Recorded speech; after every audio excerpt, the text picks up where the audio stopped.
শত শত বছর ধরে ভারতের উত্তর পূর্বে আদিবাসী সম্প্রদায়ের অনেক মানুষের জীবনযাত্রার অংশই ছিল শিকার। সময়ের সঙ্গে সঙ্গে সেই জঙ্গল বদলে গিয়েছে। উন্নয়ন, নগরায়ন, জলবায়ু পরিবর্তনের কারণে জঙ্গলের ভারসাম্য ভেঙে পড়েছে, হারিয়ে যাচ্ছে বন্য প্রাণীরা। এই সন্ধিক্ষণের মুহূর্তে দাঁড়িয়ে কোনিয়াক সম্প্রদায় এক নতুন লড়াই শুরু করেছে। এখন শিকারীরাই রক্ষক। তাঁরা চেষ্টা করছেন কিভাবে অবশিষ্ট জঙ্গলকে টিকিয়ে রাখা যায় এবং যা হারিয়েছে তাকে কিভাবে ফেরত আনা যায়। নতুন প্রজন্মকে তারা শেখাচ্ছেন কিভাবে এই বদলে যাওয়া পৃথিবীতে ঐতিহ্য এবং জঙ্গল দুটোকেই বাঁচিয়ে রাখা যায়। ভারতের পূর্ব সীমান্তে নাগাল্যান্ডের এক দুর্গম কোণে চাংলাংশু গ্রামের অবস্থান। এখান থেকে নিকটতম শহরে যেতেও ৮ ঘন্টা লাগে। এই গ্রামে কোন্যাক নাগা সম্প্রদায় বাস করে। এই গোষ্ঠীর রয়েছে বহু পুরাতন শিকারের ঐতিহ্য।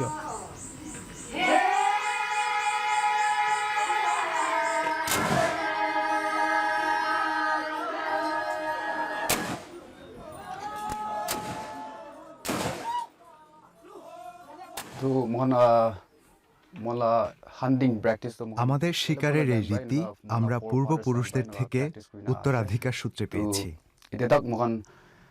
আজও প্রতিটি ঘরে ২-৩টে বন্দুক পাওয়া যাবে।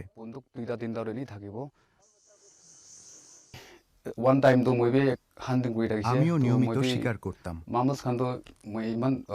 আমি বড় প্রাণী কম শিকার করলেও অনেক পাখি শিকার করেছি। ৪০ বছর বয়সী ওয়ানমাই বাবার কাছ থেকে শিকার শিখেছিলেন। ভারতের অন্য জায়গায় শিকার নিষিদ্ধ হলেও নাগাল্যান্ডে আদিবাসী প্রথা হিসেবে তা টিকে আছে। কিন্তু কয়েকশো বছরের এই প্রথার কারণে এলাকার বন্যপ্রাণীর সংখ্যা কমতে থাকে। চাংলাংশুর জঙ্গলে নেমে আসে নীরবতা।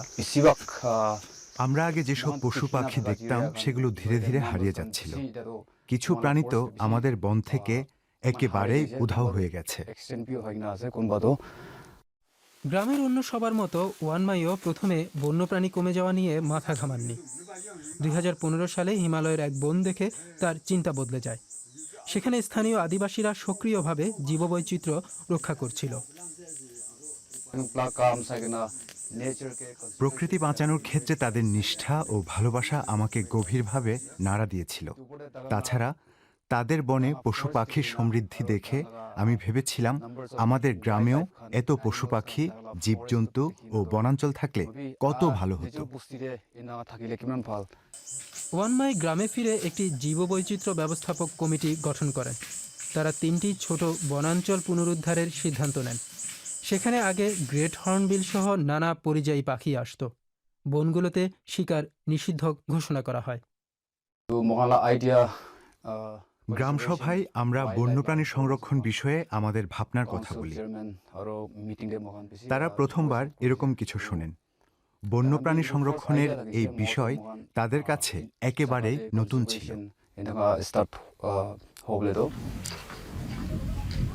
কিন্তু এই সংরক্ষিত বনাঞ্চলের চারপাশে জুম চাষ চলত।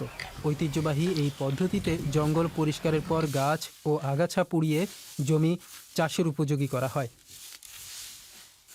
প্রতি বছর বনের এক অংশ পুড়িয়ে সেখানে ফসল ফলানো হয়। পরের বছর অন্য অংশ পোড়ানো হয়। ৮ বছর পর পর এই চক্রের পুনরাবৃত্তি চলে। জুম চাষের পরিবেশগত প্রভাব নিয়ে বিতর্ক আছে। নাগাল্যান্ডের বন বিপুলভাবে নষ্ট হওয়ার জন্য এটিকে দায়ী করা হয়।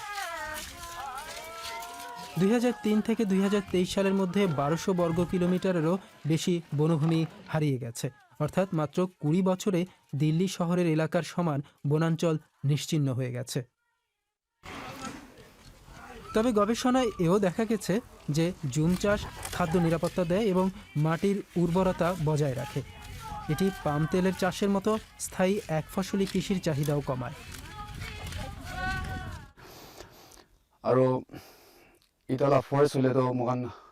সময়ের সঙ্গে আমরা শুধু আমাদের জনপদটিকে সংরক্ষিত এলাকা বলে ঘোষণা করেছি। এর সঙ্গে আশেপাশের জমিগুলোকেও আমরা যুক্ত করেছি।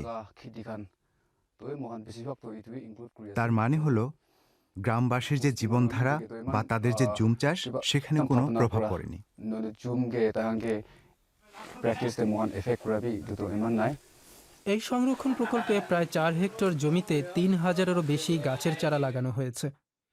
এটি এখন একটি পাঠশালা যেখানে কোন্যাক সম্প্রদায়ের নতুন প্রজন্ম শিকার ও জুম চাষের বাইরে গিয়ে প্রকৃতিকে নতুন চোখে দেখতে শিখছে।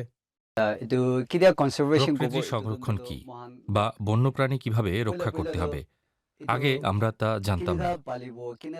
এখন এই প্রকল্পের মাধ্যমে আমরা পরিবেশ রক্ষার ঐতিহ্যকে এগিয়ে নেওয়ার সর্বোচ্চ চেষ্টা করছি। 21 বছর বয়সী অ্যাংভা এই প্রকল্পের প্রথম স্বেচ্ছাসেবক ছিলেন। এখন তিনি প্রকৃতি শিক্ষক হিসেবে ছাত্র ও তরুণদের এখানে নিয়ে আসেন।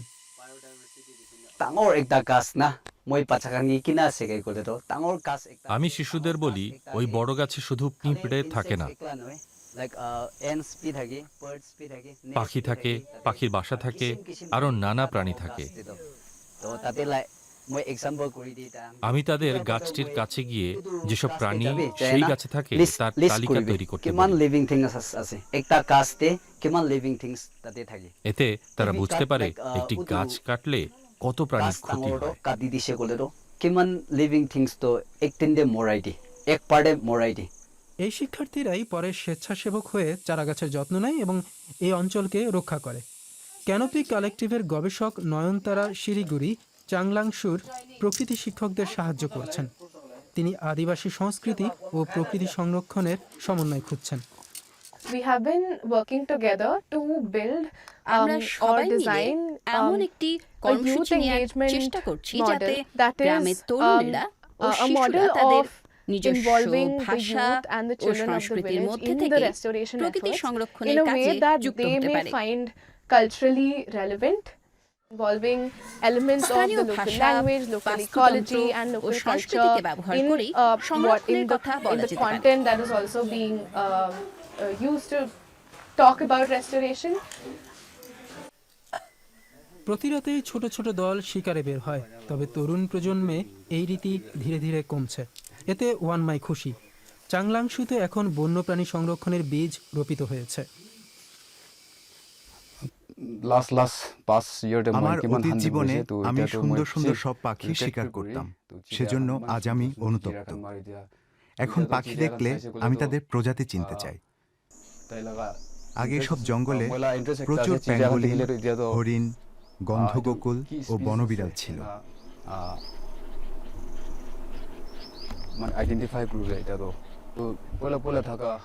আমরা এখন প্রকৃতি সংরক্ষণের চেষ্টা করছি।